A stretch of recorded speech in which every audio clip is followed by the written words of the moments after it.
what I'm going to show you here is our splice jig. We've measured the length, actually we squared that into the log. We've measured down 11 feet 6 inches, and I'm going to cut the end of this off.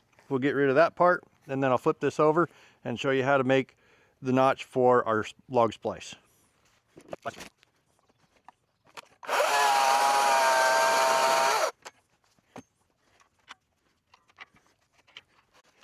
All right, so what I need to do is determine what's going to be the top of my log and what's going to be the outside.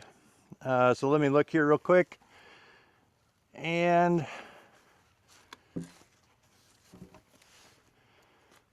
we're going to make this the top, and this side is going to be the outside. Corey will mark it for me.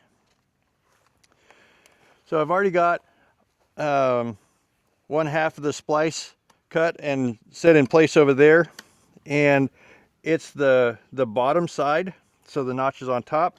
This one, I actually want to cut this portion out so it'll sit on top of our splice.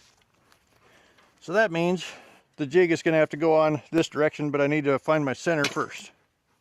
My log is exactly 8 inches, so I can mark it just exactly on 4, which is right here.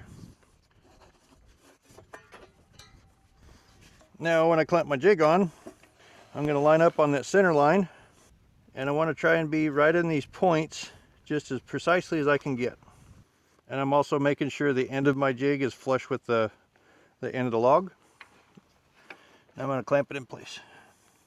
I want to make sure these are pretty good and snug so that when I roll this log, it doesn't shift.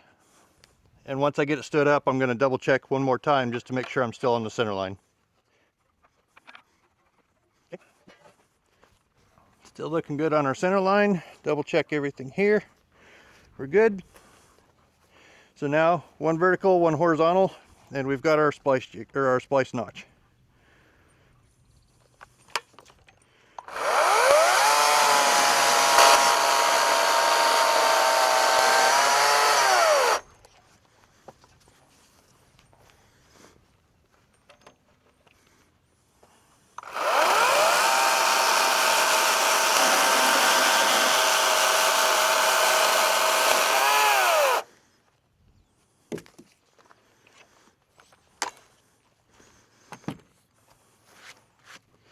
I've got just a little bit of a bobble here, so I'm gonna use something to clean that up. That way when it drops in, we know it's gonna fit good and snug. So to clean this notch up, I'm gonna use a Japanese style pull saw, and these are really handy for cleaning up the bottom of these notches, whether it's a splice or a dovetail. You can also use a framer's slick, which is basically just a great big chisel.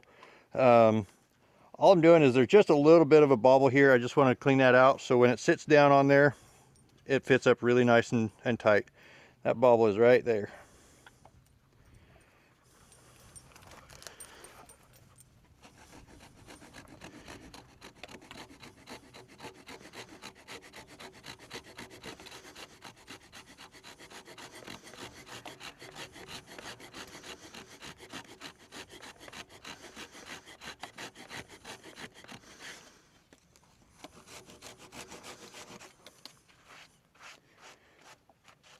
Now you can see that's got a real good crisp crotch right down in there.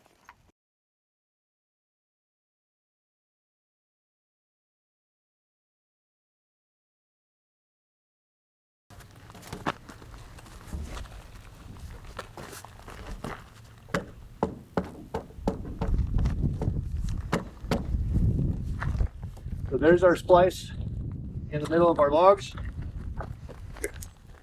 And I think that'll work really well. Because we are cutting with chainsaws, I mean, this is rough cut. You might be able to see a little bit of daylight through there. But as far as functionality, once you get a timber screw through the middle of this, it's going to lock together really tight. That's not going to pull apart. And it's a chink style cabin, so a little bit of log builder through there to seal it up, to make sure that we don't get any air or water through there. That's going to be a perfect joint.